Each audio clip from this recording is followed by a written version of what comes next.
फिलहाल इस तमाम जानकारी के लिए बहुत बहुत शुक्रिया। तो देखिए, जितने भी बॉर्डर लाइन एरियाज हैं वहां पर जो है सुरक्षा बढ़ा दी गई है, लेकिन बंगाल में जो है वो सीमा सबसे ज्यादा जो है वो बांग्लादेश के साथ लगती है और यही वजह है कि पेट्रा पोल पे फिलहाल जो है बीएसएफ के जो डीजी है वो वहां पर पहुंचे हुए हैं और सुरक्षा के मद्देनजर वहां पर पैनी नजर बनाए। बांग्लादेश में तख्ता पलट हो चुका है। बांग्लादेश जल रहा है, सड़क पर संग्राम छिड़ा हुआ है, गली गली नारे बुलंद हो रहे हैं। देश में इस वक्त कोई सरकार नहीं है, अराजकता का दौर नजर आ रहा है। प्रधानमंत्री शेख हसीना इस्तीफा देकर बांग्लादेश छोड़ चुकी हैं। सवाल यह है कि बांग्लादेश का आखिर अब क्या होगा? क्या भविष्य बांग्लादेश का नजर आ रहा है? क्या मार्शल लॉ ही बांग्लादेश का आखिरी विकल्प बचा है? ये बहुत बड़ा सवाल।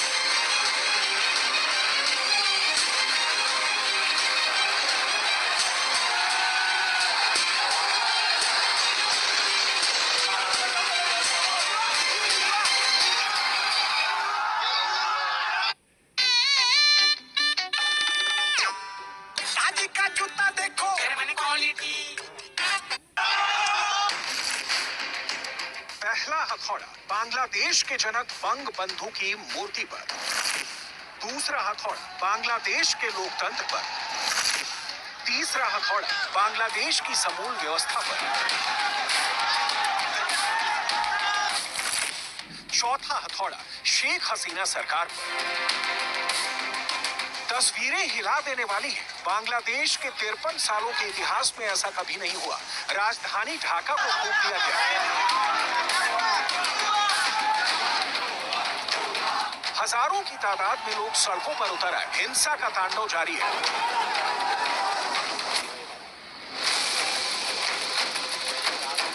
आर्मी बंदूक ताने खड़ी है। दूसरी ओर आवाम मुट्ठी बांधे नारे बुलंद कर रही है। गोलियों की बिसात बिछ रही है।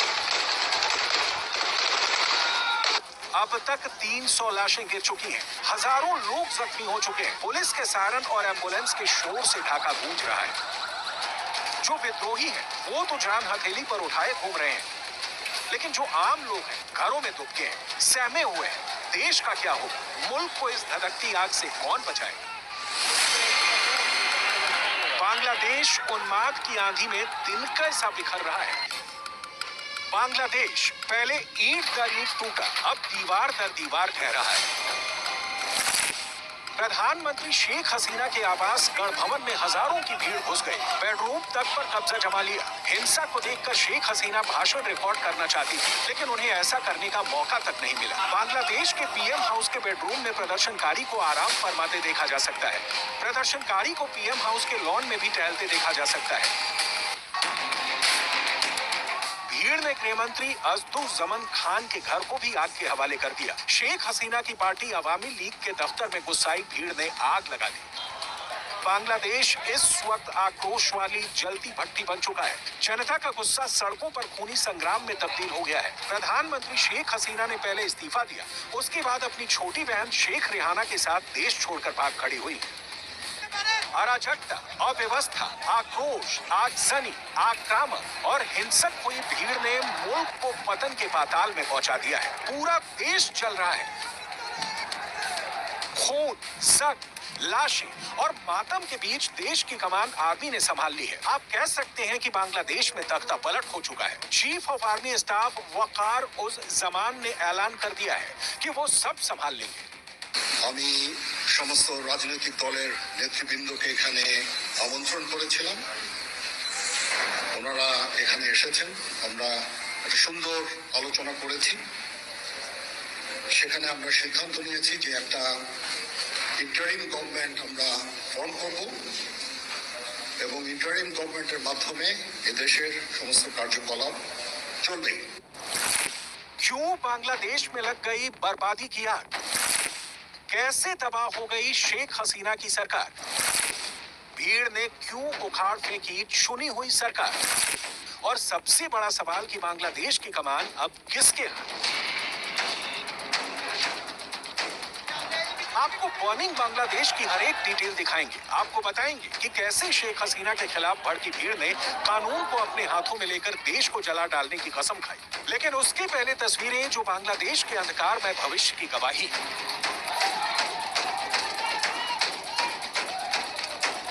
प्रदर्शनकारियों ने कई अहम रास्तों पर भी कब्जा कर लिया है। इंटरनेट को पूरी तरह से बंद कर दिया गया है। इस बीच मुख्य विपक्षी पार्टी बीएनपी के कार्यकर्ता बड़ी संख्या में सड़कों पर उतर आए हैं, जो आवामी लीग के कार्यकर्ताओं को निशाना बना रहे हैं।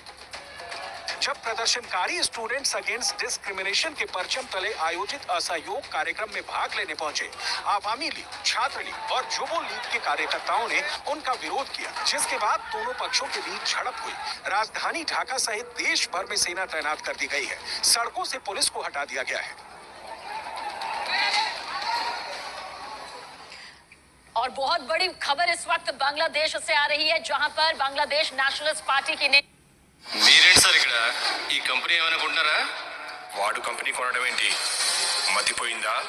नेता खालिदा जिया को रिहा कर दिया गया है। देखिए, रिहाई के आदेश पहले ही दे दिए गए थे, अब रिहाई यहां पर हो चुकी है। खालिदा जिया की जेल में बंद थी, जेल की सलाखों के पीछे थी खालिदा जिया। एक वक्त वो था जब बांग्लादेश की सत्ता बतौर प्रधानमंत्री उन्होंने संभाली थी, लेकिन उसके बाद जिस तरह से सियासी सफर का अंत होते हुए नजर आया था और जेल की सलाखों के पीछे पहुंच गई थी, पर जैसे ही शेख हसीना ने कल प्रधानमंत्री पद से इस्तीफा दिया, एक बड़ा उलटफेर सामने आया। उसके बाद बहुत जल्द इसका ऐलान भी कर दिया गया कि खालिदा जिया बहुत जल्दी जेल की सलाखों से बाहर आएंगी। और आखिरकार इस वक्त की सबसे बड़ी खबर आप तक पहुंचा रहे हैं, बांग्लादेश की सियासत से जुड़ी हुई, मौजूदा हालात से जुड़ी हुई, जहां पर बांग्लादेश नेशनलिस्ट पार्टी की नेता खालिदा जिया को रिहा कर दिया गया है। अब वो बाहर आ चुकी हैं, जेल की सलाखों के पीछे थी, लेकिन आखिरकार वो बाहर आ चुकी हैं। विरोधी यहां पर शेख हसीना की मानी जाती थी। तख्ता पलट बांग्लादेश में हुआ है और अब इसी के साथ में बांग्लादेश की जो सत्ता है, बांग्लादेश की सत्ता का जो ये बड़ा परिवर्तन है, बहुत जल्द उसकी तस्वीर भी यहाँ पर साफ हो जाएगी। लेकिन जिस तरह से बीएनपी की नेता खालिदा जिया बाहर आ चुकी हैं, ये कहा जा सकता है कि एक सियासी तौर पर बहुत बड़ी तस्वीर नजर आएंगी। संदीप बोल हमारे सहयोगी ज्यादा जानकारी के साथ। संदीप, खालिदा जिया का बाहर आना बांग्लादेश के लिहाज से अलग तस्वीर और भारत के लिहाज से भी अलग तस्वीर। देखिए, ये तो पहले से ही कयास लगाए जा रहे थे कि शेख हसीना अगर बाहर जाएंगी तो खालिदा जिया जो है जेल से बाहर आएंगी, और वही नजर आने लगा जिस तरीके से कल इस्तीफा दिया शेख हसीना ने और वो वहां से भारत आई और उसके बाद तुरंत जो है राष्ट्रपति ने पूर्व पीएम और प्रमुख विपक्षी दल नेता खालिदा जिया को जेल से रिहा करने का आदेश दिया और आज उनकी रिहाई हो गई। जाहिर सी बात है कि जिस तरीके के हालात वहाँ बने हुए हैं, कई सारे ऐसे पॉलिटिकल प्रिजनर्स को भी निकाला, लेकिन जिस तरीके के आरोप खालिदा जिया के ऊपर लगे हुए थे और जिसकी वजह से उनको जेल में रखा गया था, अब ये सवाल उठता है कि क्या वाकई वहाँ पे एक जमहूरियत जैसी स्थिति आ पाएगी, क्योंकि जितने भी ऐसे सपोर्टर्स हैं वो शेख हसीना के अभी वहाँ पे मौजूद है और अब ये भी इनके सपोर्टर भी बाहर बहुत जल्दी तस्वीरें भी यहाँ पर साफ हो जाएगी, जिनका जिक्र यहाँ पर हम सवालों के जरिए कर रहे हैं। बहरहाल शुक्रिया संदीप आपका। बांग्लादेश में हिंसा की शुरुआत देखिए समझिए कब हुई थी। दरअसल ये जुलाई में ही हो गई थी और इसी दौरान प्रदर्शन की अगुवाई कर रहे 6 लोगों को डिटेक्टिव ब्रांच ने सेफ रखने के नाम पर 6 दिनों तक बंधक बनाकर रखा था और बताया गया कि लोगों से आंदोलन वापस लेने का वीडियो जबरन बनवाया गया। लेकिन जब मामला खुला तो लोगों का गुस्सा कुछ इस तरह से भड़का कि तख्ता पलट ही हो गया।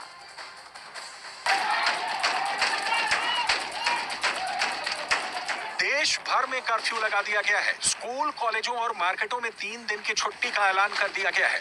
हिंसा को देखते हुए कई ट्रेनों का ऑपरेशन अगले आदेश तक रोक दिया गया है। कपड़ा फैक्ट्रियों में भी ताला लग गया है। पुलिस ने लोगों को जहां तक हो सके घरों में रहने को कहा है। कोर्ट भी बंद कर दिए गए हैं। सुप्रीम कोर्ट के आदेश में कहा गया है कि बंदी के दौरान बहुत जरूरी मामलों में ही सुनवाई की जाएगी। इसके लिए चीफ जस्टिस इमरजेंसी बेंच का गठन करेंगे। बांग्लादेश में छात्रों का विरोध प्रदर्शन पिछले महीने एक विवादास्पद नौकरी कोटा योजना के खिलाफ शुरू हुआ था। विरोध प्रदर्शन अब सरकार विरोधी आंदोलन में बदल गया है। आंदोलनकारियों ने नरसिंहगढ़ी जिले में शेख हसीना की पार्टी आवामी लीग के 6 कार्यकर्ताओं को मॉब लिंचिंग कर मार डाला। रिपोर्ट्स के मुताबिक दोपहर में प्रदर्शनकारियों ने जुलूस निकाला था, जिससे आवामी लीग के कार्यकर्ता नाराज हो गए। उन्होंने प्रदर्शनकारियों पर गोलीबारी की, जिसमें 4 लोग घायल हो गए। इससे नाराज होकर प्रदर्शनकारियों ने पलटवार किया। आवामी लीग के कार्यकर्ता डर कर एक मस्जिद में छिप गए, जहां से निकाल कर उनकी पिटाई की गई, जिसमें 6 कार्यकर्ता मारे गए। इसके पहले सिराजगंज शहर में प्रदर्शनकारियों ने रविवार को पुलिस स्टेशन पर हमला कर दिया। उन्होंने पुलिसकर्मियों को मारा, वहां आग लगा दी। इस हमले में 13 पुलिसकर्मी मारे गए। भारत बांग्लादेश बॉर्डर पर हाई अलर्ट जारी कर दिया गया है। बांग्लादेश के मौजूदा हालात के मद्देनजर बीएसएफ ने बॉर्डर पर जवानों की संख्या बढ़ा दी है। इस वक्त की बड़ी खबर आप तक पहुंचा रहे हैं। बीएसएफ के डायरेक्टर जनरल दलजीत चौधरी भी पेट्रापोल क्रॉसिंग पहुंच गए हैं। पेट्रापोल क्रॉसिंग भारत बांग्लादेश सीमा के करीब है। डीजी बीएसएफ दलजीत चौधरी ने कल भारत बांग्लादेश बॉर्डर पर मौजूद सुंदरबन इलाके का दौरा भी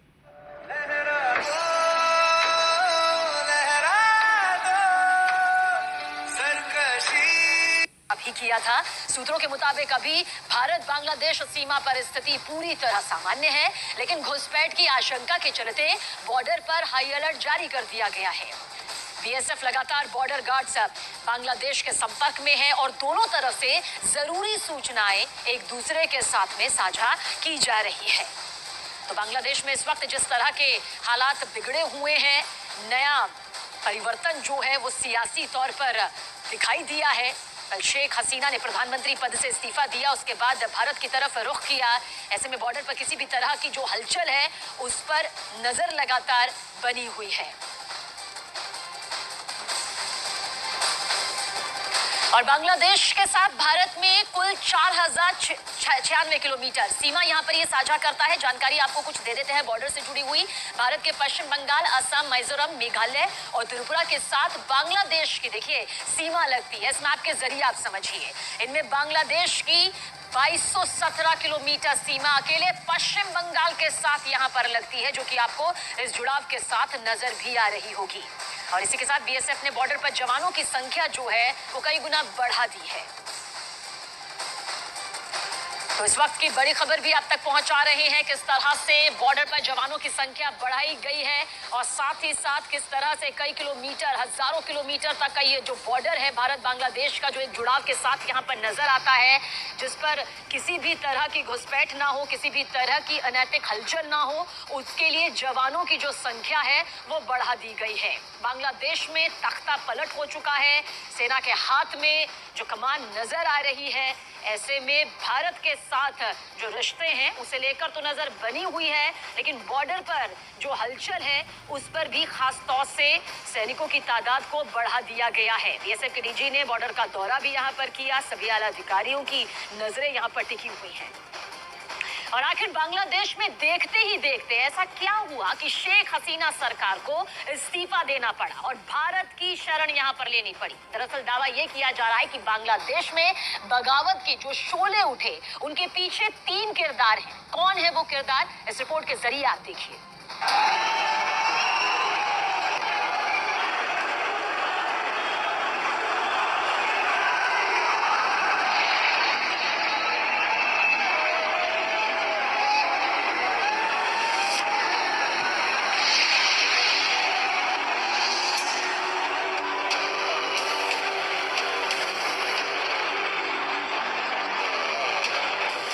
बांग्लादेश में किसने भड़काई बगावत किया?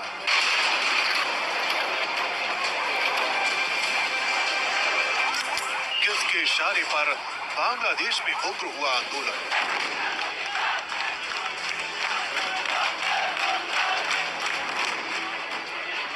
कौन है बांग्लादेश में आक्रोश की लहर का पोस्टर बॉय?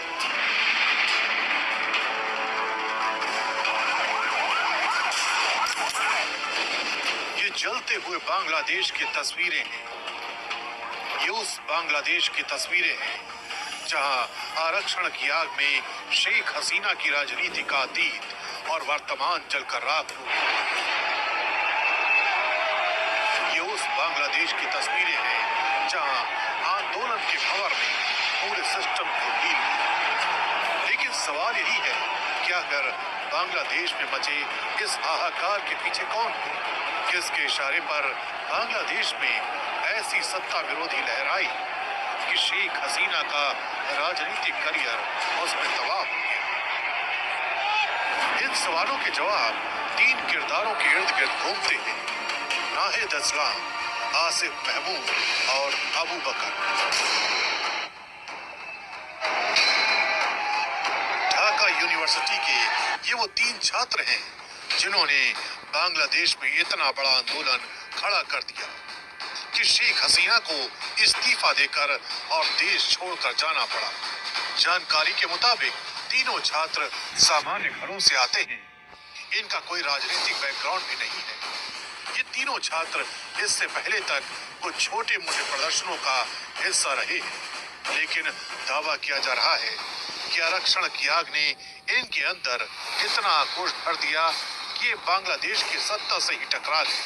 रही सही कसर सरकार ने पूरी कर दी, इनके खिलाफ कार्रवाई की गई, इन्हें प्रताड़ित किया गया, जिससे लोगों का गुस्सा बढ़ता चला गया। जानकारी के मुताबिक बात इसी साल 19 जुलाई की है, जब मोहम्मद नाहिद इस्लाम को पुलिस उठाकर ले गई। आरोप लगाया गया कि नाहिद के साथ मारपीट की गई।